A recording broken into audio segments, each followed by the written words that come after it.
감사합니다.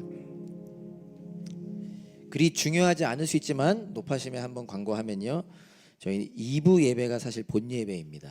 그래서 광고를 통해 보고 오신 분들께 죄송하고 이렇게 잘 표현되어 있지 않지만요, 똑같은 예배지만 이제 2부 예배 뒤에 새가족반 모임과 세대별 모임이 있기 때문인데요. 관련해서 궁금한 사항 편하게 예배 후에 나눠주시면 되겠습니다. 오늘은 사도행전 4장 23절부터 37절까지입니다. 사도행전 4장 23절부터 37절까지 믿음은 놀라운 일을 만든다라는 제목으로 말씀 보겠습니다. 우리 제목 한번 같이 선포해 볼까요? 시작. 믿음은 반드시 놀라운 일을 만든다. 그 은혜를 사모하면서 우리 한 절씩 교독하겠습니다. 세번역 버전입니다. 23절부터 37절까지. 베드로와 요한은 풀려나는 길로 동료들에게로 가서 대제사장들과 장로들이 한 말을 낱낱이 일렀다.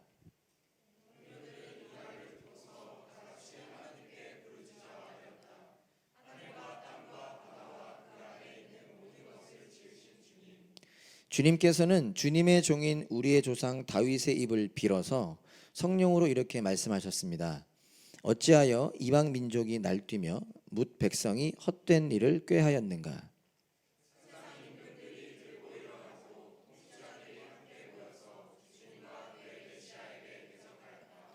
사실 헤롯과 본디오 빌라도가 이방 사람들과 이스라엘 백성과 한 패가 되어 이 성에 모여서 주님께서 기름 부으신 거룩한 종 예수를 대적하여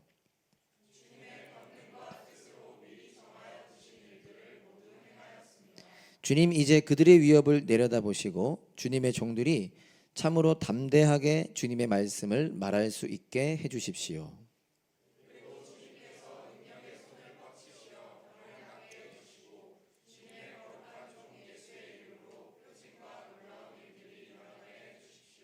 그들이 기도를 마치니 그들이 모여있는 곳이 흔들리고 그들은 모두 성령으로 충만해서 하나님의 말씀을 담대히 말하게 되었다.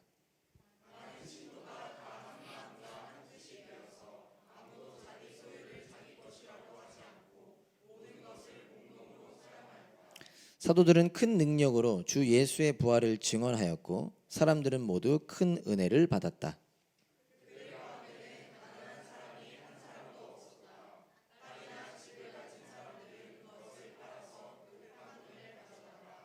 사도들의 발 앞에 놓았고 사도들은 각 사람에게 필요에 따라 나누어 주었다.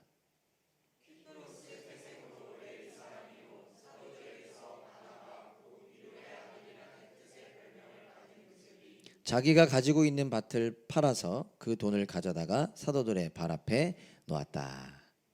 아멘. 한 번 더 기도합니다. 하나님, 오늘도 함께 말씀 나눕니다. 이 말씀을 우리가 깨닫기 원하고 이 말씀을 경험하기 원합니다. 우리의 눈이 더욱 열리고 우리의 귀가 더욱 열려서 우리의 사모함이 말씀을 향한 우리의 마음이 더 커져서 이 말씀을 붙잡고 또 씨름하고 살아내게 하여 주세요. 예수님의 이름으로 기도합니다. 아멘. 우리 함께 고백해 봅시다. 더 깊이 복음 안으로, 더 멀리 세상 속으로. 각자의 삶에서 나의 사도행전을 쓰자. 아멘. 그 은혜를 함께 사모하면서 경험하면 좋겠습니다. 여러분은 좀 진부한 질문 같긴 해요. 여러분은 여러분 자신을 누구라고 생각하십니까? 그리고 누군가에게 소개할 기회가 생길 때 어떻게 여러분 자신을 소개하십니까? 저도 이 질문을 목사로서 많이 고민하다 보니까 저도 저를 소개해야 되는 자리가 가끔 생기거든요. 일부러 좀 다르게 소개해 보는 것 같아요. 요즘은. 예전엔 늘 제 이름은 김찬수고요. 이렇게 하는데 아주 오래전이죠. 2006년 7년쯤으로 기억하는데 여러분 아실까요? 요즘 세대도 알까요?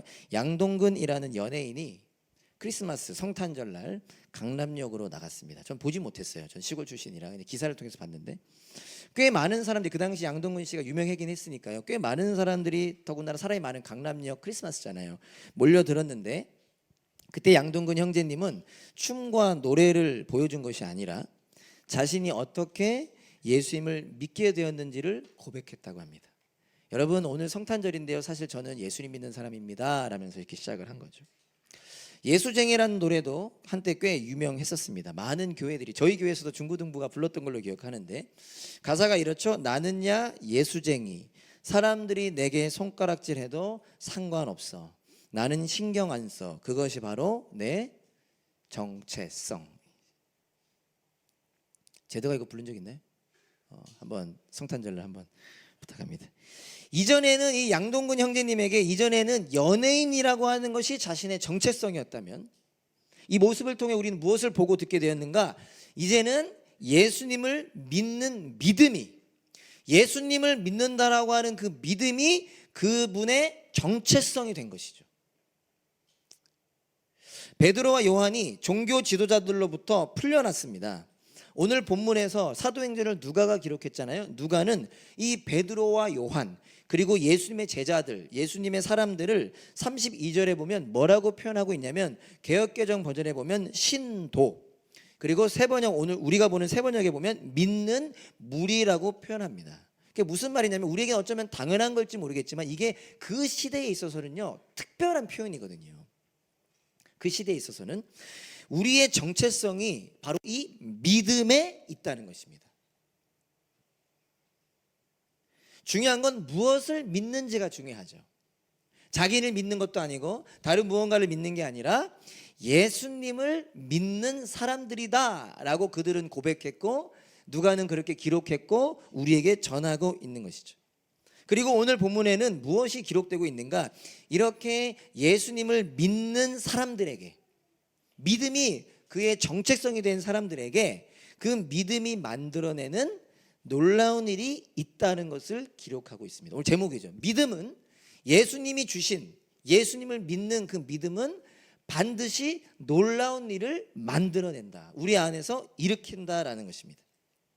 오늘 본문을 통해서 늘 흥분은 저 혼자, 그리고 가끔 우리 전사님들이 하시지만 저와 여러분 모두가 함께 기대하고 경험했으면 했습니다. 그게 뭐냐면, 우리 안에도, 예수님을 믿는 우리 안에도 이런 놀라운 일이 일어날 것을 기대하고 경험하기를 함께 소망하면 좋겠습니다. 두 가지가 나타나는데요. 첫 번째, 오늘 본문에 나타나는 놀라운 점 무엇인가? 첫 번째, 제자들의 기도 내용이 놀랍습니다.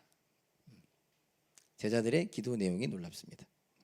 나면서부터 걷지 못했던 자를 베드로와 요한이 걷게 하죠.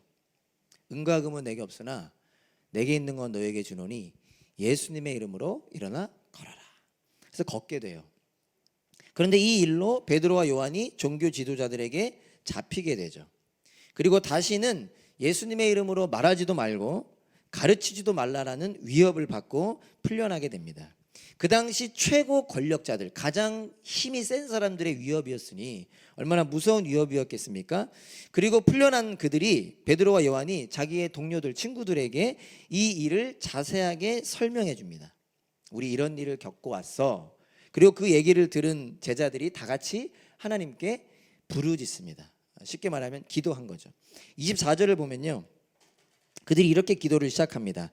동료들은 이 말을 듣고서 다 같이 하나님께 부르짖어 아뢰었다.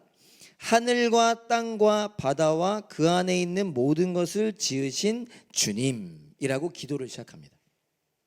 근데 여러분, 여기서 세 번역에는 하늘과 땅과 바다와 그 안에 있는 모든 것을 지으신 주님이라고 표현되어 있는데, 개역개정에는 좀 어려운 말로 표현되고 있거든요. 대주제라는 말로 표현하고 있습니다. 영어 성경에는 뭐라고 나와 있나요? 우리 여기는 안 나와 있나요? 저 나와 있죠. 뭐라고 나와 있죠? Sovereign Lord라고 나와 있죠. 어떤 의미인지 아시나요?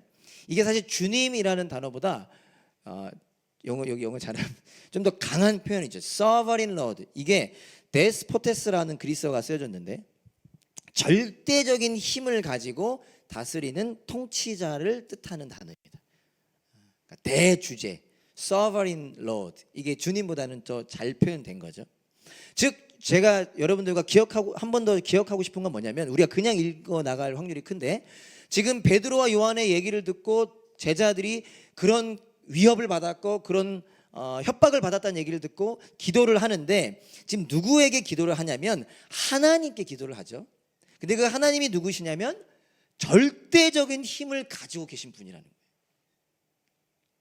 모르는 사람 모르지만 제자들은 아는 거예요. 하나님이 온 우주 만물을 창조하실 뿐만 아니라 절대적인 힘을 가진 분, 지금 그분께 기도하고 있는 겁니다. 조금 더 구체적으로 표현하면 자신들을 감옥에 가뒀다가 풀려날 때 위협했던 그 종교 지도자들보다, 그 당시 최고 권력자들보다 훨씬 강한 분께 지금 기도하고 있다라는 겁니다. 그런데 그 하나님께 기도를 하는데 기도 내용이 이렇습니다. 29절이죠. 주님, 이제 그들의 위협을 내려다보시고 주님의 종들이 참으로 담대하게 주님의 말씀을 말할 수 있게 해주십시오 라고 기도합니다. 자, 다시요. 종교 지도자들보다 훨씬 강한 분께 기도합니다. 센 사람한테 기도하는 거예요. 센 분, 사람 아니죠. 센 분께. 자신들을 괴롭히는 사람들보다 훨씬 강한 분께 기도하는 거예요. 그런데 기도가 이제 그들의 위협을 내려다보시고, 보통 어디서 뭐라고 기도해야 될까요?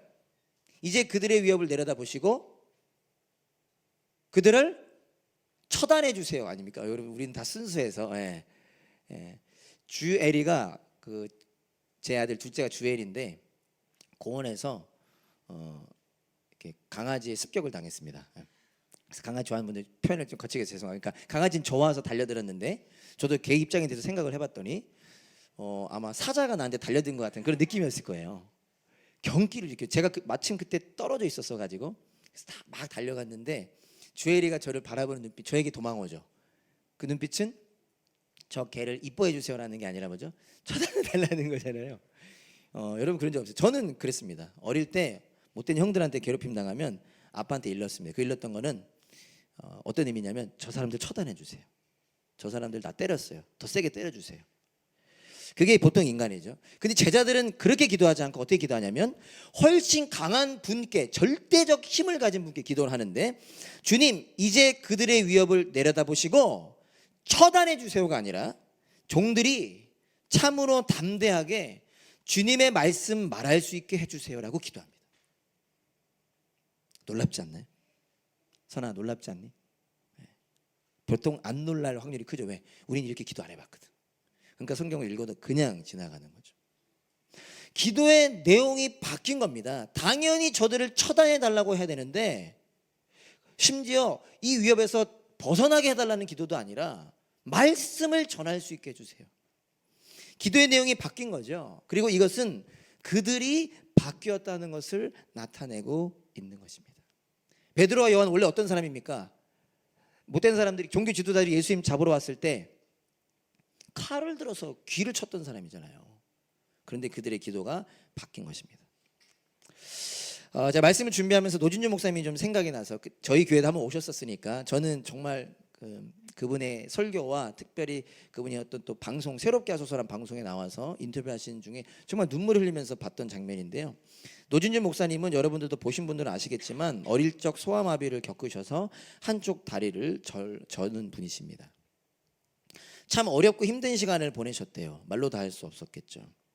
그로 인해서 오랜 시간 목사님의 기도 제목은 이 다리를 고쳐달라는 거였다고 합니다.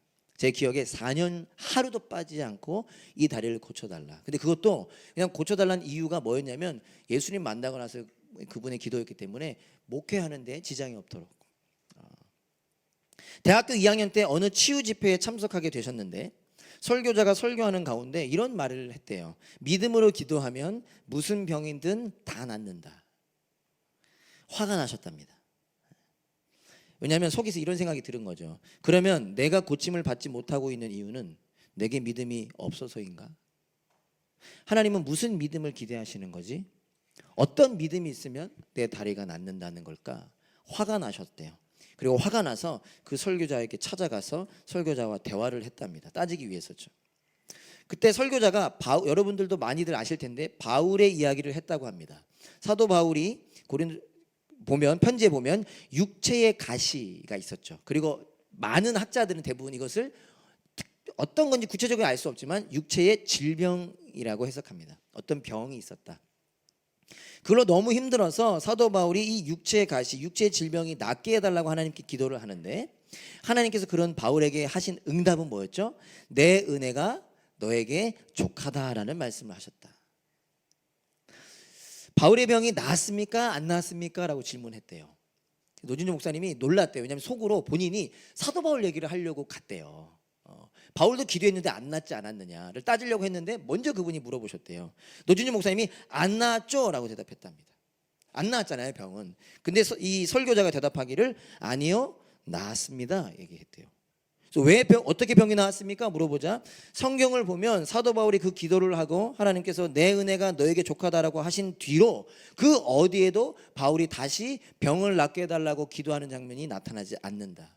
그 이유는 사도 바울의 병이 나았기 때문이다. 오해하실까 봐요. 육체의 병이 나았다는 얘기가 아니라 그 말씀 후에 이제 더 이상 바울에게 그 육체의 아픔이 병이 방해가 되지 않았다. 물론 힘들었지만 그가 그 이후의 삶을 하나님께 순종하는 삶을 사는 데 있어서 그것은 방해가 되지 않았다라는 것입니다. 기도 제목이 바뀌었다라는 거죠. 그러면서 노준주 목사님이 이 대목에서 제가 눈물이 났는데요. 그 목사님이 뭐라고 하셨냐면 그날 제 병이 나았습니다 얘기하시더라고요. 그러니까 저는 다리가 낫진 않았지만 4년 동안 하루도 빠지지 않고 했던 그 기도가 멈춘 날이 바로 그날이었다고 합니다. 그러면서 이분이 이렇게 얘기하셨어요. 자기가 다리를 낫게 해달라는 이유는 자기가 강해지고 싶어서였는데 내 은혜가 너에게 족하다. 너가 약할 때 내가 너의 강함이 되어줄게. 그게 자기 삶의 고백이 되었답니다. 즉 자기가 강해지고 싶은 마음은 사라지고 이제 하나님의 강함으로 나는 살아가야 되겠다. 기도 제목이 바뀐 것이죠. 좀 오래된 얘기지만요, 좀 이해해 주시고요. 한국 교회 안에 가장 많은 사람이 모여서 기도하는 때 혹시 여러분 언제인 줄 아세요? 지금은 바뀌었을 수 있겠는데 코로나 또 겪었고 가장 많은 사람들이 모여서 기도하는 때 중에 하나가 고3 학생들 수능 보기 전 새벽 기도래요. 모든 엄마들이 나와서 저는 그 광경을 보진 못해가지고 그 얘기를 듣고 이런 생각해봤어요. 무엇을 위해 기도할까? 내가 고3일 때 그런 기도 했을까 싶더라고요. 저는 고3 때 하나님 제 실력 이상으로 역사해 주세요. 그렇게 기도했거든요. 혹 제가 찍는 게 나오더라면 다 맞춰주시는 은혜를. 수능 후에는 숫자가 확 줄어든답니다. 텅텅 빈대요. 그 모습이 마음을 안타깝게 만들기도 한다는데 어쩌면 그 엄마들의 기도가 우리 아이 수능 잘 봐서 좋은 대학 가게 해달라는 거 아닐까. 그러나 그 기도만이 아니라 그 기도도 뭐 나쁜 기도라고 할 수는 없겠죠. 이 아이들이 우리가 늘 교회에서는 얘기하는 것처럼 이 아이들이 어디서든 예수님을 사랑하는 아이들 되게 해주세요. 어느 대학을 가든 열심히 공부하는 아이 되게 해주세요.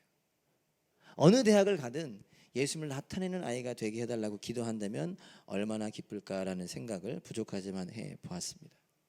제자들은 위협이 사라지게 해달라고 기도하지 않았습니다. 그거 잘못된 거 아니죠. 더 깊어졌다라는 이야기입니다. 위협 가운데서도 말씀을 전할 수 있게 해달라고 기도합니다. 그리고 그 뒷부분은요, 예수님의 이름으로 치유와 표징, 놀라운 일이 일어나게 해달라고 기도합니다. 뭐죠? 자기 중심적인 기도가 아니라 하나님과 하나님 나라를 위한 기도로 바뀐 겁니다. 나만 생각하는 기도, 내 가족만 생각하는 기도가 내 주위에 있는 사람들을 생각하는 기도로 바뀐 것입니다. 어려운 말로 선교적인 기도로 바뀌게 된 것입니다. 어떻게 기도가 바뀔 수 있었을까? 여러 이유가 있었겠지만 오늘 본문에서 하나를 찾아보면요, 제자들이, 여러분 이게 어떻게 다가오실지 모르겠는데요, 제자들의 기도가 바뀔 수 있었던 이유는요, 제자들이 말씀과 연결되었기 때문입니다. 좀 유치했지만 오늘 저의 설교가 누군가에게는 연결이 되고 누군가에게는 튕겨져 나갈 수 있겠죠. 예, 더위 때문일지 뭘지. 25절 26절에 보면 좀 딱딱할 수 있지만 제자들이 이렇게 기도를 시작합니다. 주님께서는 주님의 종인 우리의 조상 다윗의 입을 빌어서, 다윗이 얘기했다는 거죠. 성령으로 이렇게 말씀하셨습니다. 어찌하여 이방 민족이 날뛰며 뭇 백성이 헛된 일을 꾀하였는가. 세상 임금들이 들고 일어나고 통치자들이 함께 모여서 주님과 그의 메시아에게 대적하였다. 성경 핸드폰이나 성경을 보시면 숫자 써 있습니다. 한번 보세요. 써 있나요? 그걸 뭐라고 각주라고 표현하죠. 뭐라고 써 있죠? 괜찮으세요? 저만 너무 뚫어지게 보셔도 좋지만 한번 보세요. 거기 뭐라고 써 있죠? 안 써 있어요? 여기 보면 안 나와 있어요. 여기는 안 했어요. 우리가 보면요, 제 거에 있을 건데 보면 이거 안 나와 있구나. 안 나와 있네? 나와 있는 거 제 거는 아니고 안 나와 있네. 나와 있네. 여기 시편 C212 이렇게 나와 있죠. 이게 뭐냐면 제자들이 지금 기도를 하는데 다윗의 입을 빌어서라고 표현하죠. 시편을 인용하는 겁니다. 시편 2편 1절과 2절을 인용해요. 기도를 하면서 말씀을 가져와서 기도를 하는 겁니다. 그러면서 그 내용이 뭐냐면 세상이 하나님과 예수님을 대적하는 건 이미 시편에 기록되어 있는 것처럼 하나님께서 미리 정하셨고 미리 말씀하신 것이라는 거예요. 개역개정에 보면 예정이라는 단어를 쓰고 세번역에는 미리 정하신 것이다. 그리고 하나님이 미리 정하신 그 일이 지금 그 말씀대로 지금 이 시간 이루어지고 있다라는 것을 제자들이 알 수 있었다라는 것을 표현되고 있는 거죠. 다시요. 시편에서 하나님이 하나님과 예수님을 대적할 거라고 하셨는데 그게 지금 이루어지고 있다라고 기도하면서 표현하고 있다라는 겁니다. 즉 제자들은 하나님의 말씀, 이 시편 말씀과 연결되어 있었다라는 거예요. 하나님 말씀과 연결되어 있으니까 위협을 보고 놀라고 그 위협 사라지게 해주세요라고만 하는 게 아니라 이거 하나님이 위협 미리 얘기하신 거지. 그럼 이거 이루어지는 거네. 그럼 우리의 기도는 우리는 어떻게 살아야 될까? 기도가 바뀌게 되었다라는 거죠. 디모데후서 3장 16절에 이런 말씀이 있습니다. 우리 다 같이 한번 앞부분만 한번 읽어볼까요? 시작. 모든 성경은 하나님의 영감으로 된 것으로서 여기까지 읽겠습니다. 이거 여러분 모태신앙들 특히 많이 아는 말씀이죠. 모든 성경은 예전에는 하나님의 감동으로 된 것으로, 세번역에는 하나님의 영감으로 된 것으로. 아마 제가 이거 한 2번 정도 얘기했는데 대부분은 기억 못하는 놀라운 은사를 갖고 계셔서 제가 또 편하게 얘기하는 건데 이게 많이들 어떻게 생각했었냐면요, 모든 성경은 하나님의 영감으로 된 것으로. 이게 데오프뉴스토스라는 단어가 쓰여졌는데 숨을 불어 넣으셨다라는 뜻이 아니라 숨을 내쉬셨다라는 뜻입니다. 이해되세요? 숨을 불어 넣으셨다가 아니라 숨을 내쉬셨다라는 단어가 쓰여있는. 이게 어떤 얘기냐? 저는 그렇게 생각했어요. 어릴 때 모든 성경이 왜 중요하냐? 성경은 하나님의 감동으로 된 거야. 하나님 이거 쓰실 때 하나님의 영이 들어가서 이거 중요한 거야 라고만 생각했어요. 틀린 건 아니죠. 근데 그게 우리가 기억해야 되는 의미는 뭐냐면 숨을 불어 넣으신 게 아니라 숨을 불어 내쉬셨다. 여기서 지금 하나님이 숨을 불어 내쉬고 계신다는 뜻이에요. 이해됐어요? 성경은 하나님이 아주 오래전에 하신 말씀이 아니라 그것도 있지만요, 지금 하시는 말씀이라는 거예요. 숨을 불어 내쉬시는 거라는 거예요. 다시 말해 우리는 이 성경을 어떻게 대해야 되느냐? 하나님이 지금 말씀하고 계신 것처럼 대해야 한다는 것입니다. 그래서 한번 우리 생각해 보면 좋겠는데요, 예수님을 믿는다고 말하는 사람들 중에 성경을 읽는 사람이 있고 성경을 읽지 않는 사람이 있습니다. 안 괜찮지만 괜찮아요. 여러분 이제 하나님의 은혜가 커질수록 성경 읽게 되기를 권면합니다. 우리는 그래도 많이 읽긴 하지만. 근데 또 중요한 게요, 성경을 읽는 사람들 중에 성경을 읽을 때 하나님의 말씀을 듣는 사람이 있고 듣지 않는 사람이 있습니다. 우리는 어떻습니까? 제 말이 하나님 말씀은 아니죠. 최대한 잘 전하려고 하는 통로일 뿐인데 설교 시간도 마찬가지. 지금 여러분 보면 안 듣는 사람 한 명도 없어요. 거의 눈에서 레이저 나올 정도로 저를 쳐다보고 계십니다. 그런데 눈만, 그런 사람이 있죠. 눈 뜨고 자는 사람도 있잖아요. 제 말씀이 들어가는 사람이 있고 제가 전하는 말씀이 안 들어가는 사람이 있다. 그리고 그 말씀을 하나님과 연결시키는 사람이 있고 연결시키지 않는 사람이 있다는 것입니다. 우리의 기도는 성경을 읽고 성경을 읽는 중에 하나님의 말씀을 듣게 되기를 기도하기 원합니다. 그렇게 하나님과 연결될 때 어떤 일이 일어나느냐? 여러분, 우리의 기도 제목이 바뀌는 놀라운 일이 일어나게 됩니다. 기도 제목만이 아니죠. 우리의 삶이, 우리의 생각이, 우리의 마음이 바뀌게 된다는 것입니다. 물론 여러분들 모르고 오셨지만 이렇게 더운 줄 알았으면 자원목사 신청했겠어요? 석인해주는 했지. 석인해주는 했지. 우리의 기도 제목이 바뀌는 거야. 덥다. 야, 2층 6화 2층 장난 아니잖아. 그 위 알지? 오, 이렇게만 우리의, 그거 잘못된 건 아니에요. 지혜로운 걸 수 있죠. 그러나 우리의 삶의 내역이 바뀌는 거죠. 다음 주 일기예보 보니까 덥다더라. 다른 주 안 할 수 있으니까 우리 석인해줘가. 이렇게 하는 그런 놀라운 은혜가 있게 되기를 소망합니다. 한 가지 더 놀라운 것이 나타납니다. 그것은 뭐냐? 전통적으로 늘 부담이 되고 이제는 잊혀져가는 내용이라 생각하는데, 믿는 자들 가운데 가난한 사람이 한 사람도 없었다는 것입니다. 놀랍지 않나요? 34절에 보면 그들 가운데는, 그들이 누구죠? 믿음으로 규정되는 사람들, 믿음으로 묘사되는 사람들, 그들 가운데는 가난한 사람이 한 사람도 없었다. 와우, 어메이징. 여러분, 믿는 자들 가운데 가난한 사람이 한 사람도 없었던 이유는 사람들이 자기의 소유를 필요한 사람들에게 나누어 주었기 때문입니다. 집도 팔고 땅도 팔아서, 물론 오해하면 안 되는 게 예전에는 좀 잘못된 생각을 하기도 했는데요, 모든 소유를 팔았다는 게 아니라 그들 각자가 다 자기 사유 재산을 소유했는데 그 중에 일부를 팔고 나눴던 걸 의미하는 거죠.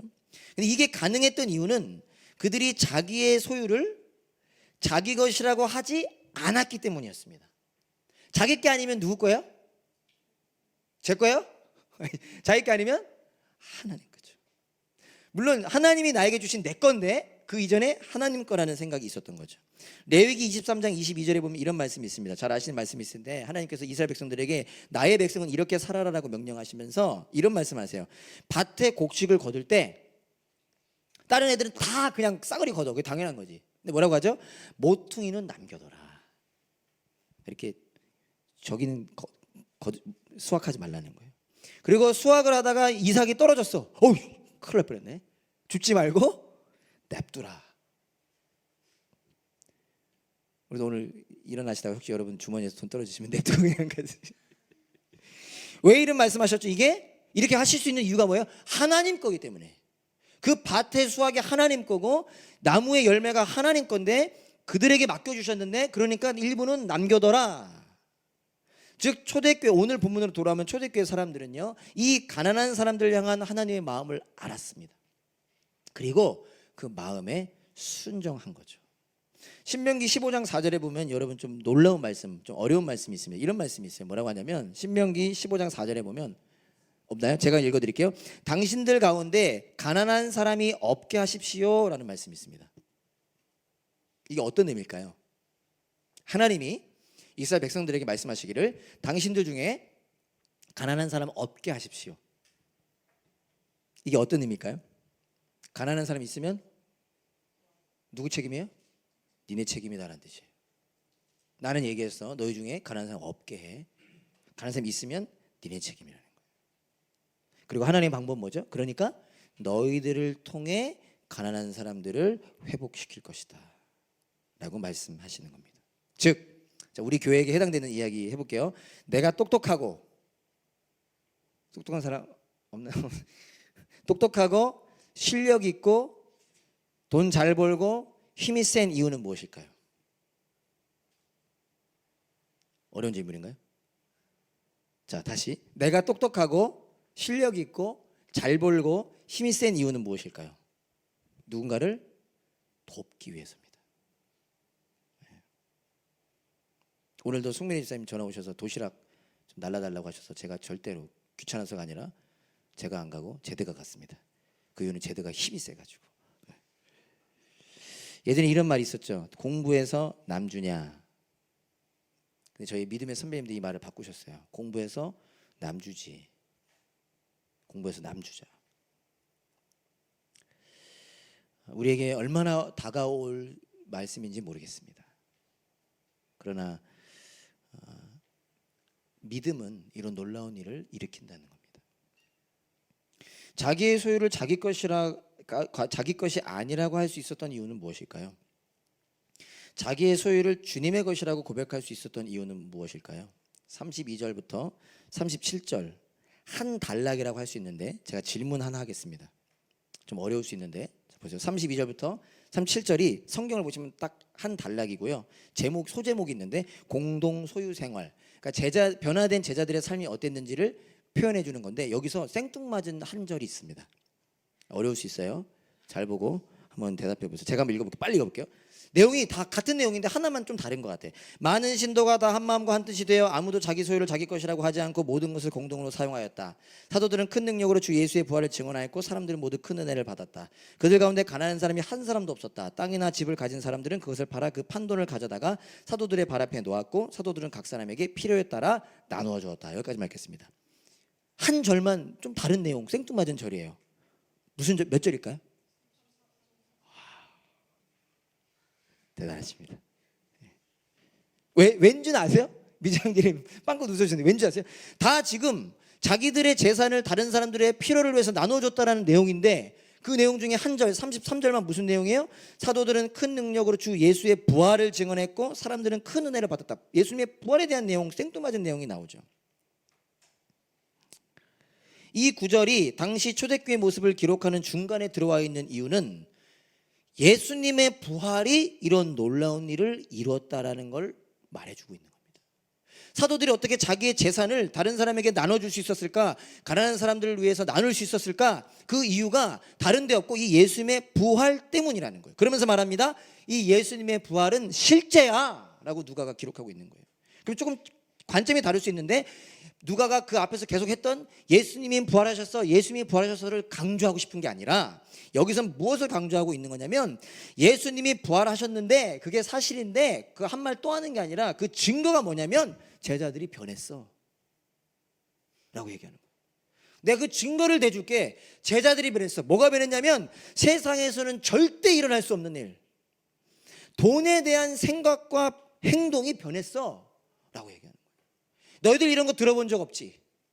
강제로 하지 않고서 들어본 적 없지? 제자들이 자신들의 재산의 일부를 팔아서 다른 사람에게 나눠 줬어. 그 이유가 뭔지 알아? 예수님이 부활하셨기 때문이야. 그게 증거기, 그게 실제 일이기 때문이야 라고 얘기하고 있다는 것입니다. 즉 믿음의 증거라는 것이죠. 한 가지 주목해야 하는 점이 있습니다. 32절에요. 이렇게 표현됩니다. 많은 신도가 다 한 마음과 한 뜻이 되었다라는 기록입니다. 예수님의 부활로 인하여 그들은 한 마음과 한 뜻이 되었습니다. 여러분 생각해 보세요. 사도들이 좀 시간이 있다면 한번 생각해 보세요. 생각 안 해볼 확률이 크지만 사도들이 예수님 믿는 사람들이 자기의 밭을 팔아서 그 일부를 사도들에게 맡기는 게 쉬웠을까요? 그냥 일반적인 생각이면 쉽지 않았을 것 같아요. 저는. 왜냐하면 옛날에 한 일도 알아. 가룟 유다가 맨날 돈 삥탕 쳤거든. 물론 그 친구만 그랬지만 사도들에게 주는 게 쉽지 않았을 거예요. 그들이 직접 나눠준 게 아니라 사도들에게 줬거든요. 그 다음 사도들은 필요에 따라 나눠줬다고 하는데 그 도움을 받은 사람들이 불만이 없었을까요? 이런 생각을 해볼 수도 있죠. 근데 없었을 것 같아요. 그 이유는 한 마음과 한 뜻이 되었기 때문입니다. 마음이 하나였고 뜻이 하나였습니다. 마음과 뜻 영어로 보면 좀 달라요. 마음 하면 마인드 같은데 마음이 heart, 뜻을 soul이라고 표현하죠. heart and soul. 사실 비슷한 의미를 가진 단어인데 여기서 soul, 뜻을 의미하는 단어는 푸시케라는 단어가 쓰여졌습니다. 설교 잘 들어보신 분들은 익숙한 표현이죠. 생명, 영혼이라는 단어입니다. 즉 한 마음과 한 뜻이 됐다라는 건 한 생명, 한 영혼이 되었다는 거죠. 즉 가족이 되었다는 겁니다. 예수님 때문에. 자고로 전통적으로 물질의 공유, 돈의 공유는 누구만 가능해요? 가족만 가능해요. 가족이니까. 니께 내 거, 내 것도 내 거, 뭐 이렇게 하면서 그죠? 가족이니까.